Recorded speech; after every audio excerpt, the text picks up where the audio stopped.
Thank you so much, Pulse, and of course, Forgiven for joining us. Always a pleasure to listen to Forgiven. And well, as the caster said, sometimes it was a sloppy game at times, but it's understandable from the side of Gambit that they might want to take it easy. I completely agree, and I think, you know, there were some mistakes here and there, but once Gambit actually got a lead, I feel it took them such a long time to close the game out because they were playing too cautious. You know, sometimes you see teams that get ahead, and you say they're not necessarily playing to win, they're playing to not lose. In this scenario, Gambit were playing to not lose the lead that they had built up. They were against a lot of wave clear from COG. They were up against this Echo, this unknown factor, and while he didn't necessarily build a lot of damage, it's this weird and wonderful combination you got to break through. So it was slow, it was dragged out, but Gambit covered all their bases. They did the 1-3-1 multiple times, and they eventually got that win. Yeah, and sometimes they made the right calls. We had that Baron Dragon push decision there to just closing it out, but for the side of the Copenhagen Wolves, well, sloppy, and when you don't end up winning that games or making anything happen with a pretty good start to your jungle Echo in the end, that is not a good sign. Not a great sign. And as you said, Echo jungle started out pretty well, but then you just sort of have less effect as it went on throughout the game. When you're not building damage on Echo, it's very difficult to do anything particularly. His kit does have a lot of utility, but we've already kind of seen how difficult it can be to get the parallel convergence combination, and it just didn't seem to work out for Awax that they were getting that long duration stun on multiple people.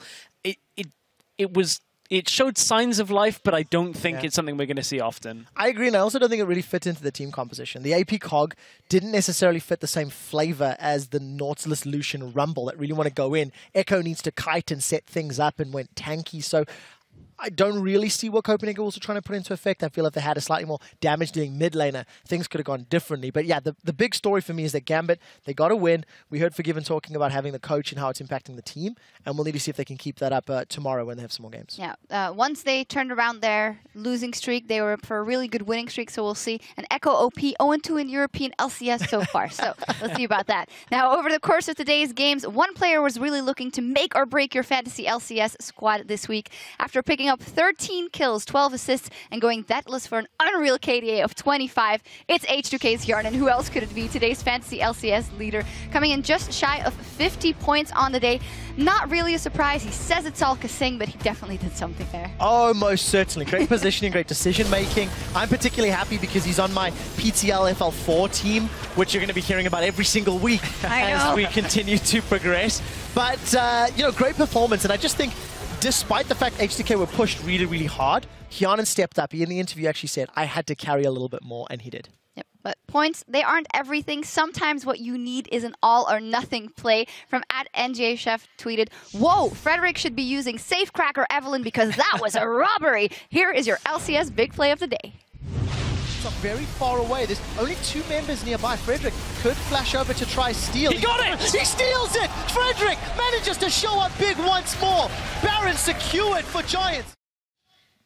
Starting to make a name for himself on the Baron steals is Frederick. Did it against Elements in the spring split. Now doing it again. 2 Baron steals for us in one day, though, for us while we were casting games 1 to 3. So maybe it's, I don't know, maybe it's some kind of caster curse on teams doing Baron. Or something in the air. And also, hey, by the way, props to Audrey as well, because they timed that really well together. It's just Frederick running away with the praise, though. So, a lot of big plays today, some Baron steals, some a little bit slower games, but here's where the standings lie after day 1 of week 3. Fnatic and OG, they're still undefeated at the top of the table. Then we have Giants, H2K, 4-1. Unicorns of Love dropping a game here today, and a bunch of people in the mid-game and in the middle of the table, rather. Gambit Gaming managing to pull themselves up a tiny bit. Yeah, so the story we had at the top of the show, how you had these sort of 4 different categories of teams. Now, finally, we've got an odd number of games, and we're starting to see a little bit more diversification in the table, and I'm expecting to see more of that tomorrow.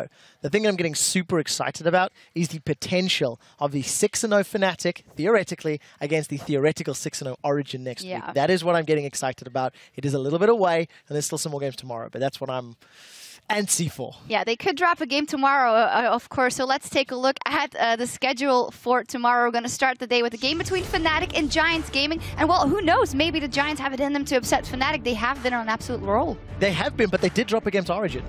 They did, but then we looked at Origin compared to Fnatic. I actually think Giants are a fair test for Fnatic tomorrow. I still think it should be theirs, but Giants, they cannot underestimate. Yeah, and also remember that UOL versus H2K is our game of the week and also the last game of the day. And definitely UOL will be looking to prove something. H2K didn't have the cleanest game, so it's going to be a good one. And all the action gets underway at 6 p.m. Central European Summer Time, 9 a.m. Pacific, so don't you be late. Now, for now, we're going to call it a night here in Berlin. Thank you so much for joining us for the first half of Week 3, and we'll see you back here for more European League Champions Series tomorrow. Cheerio!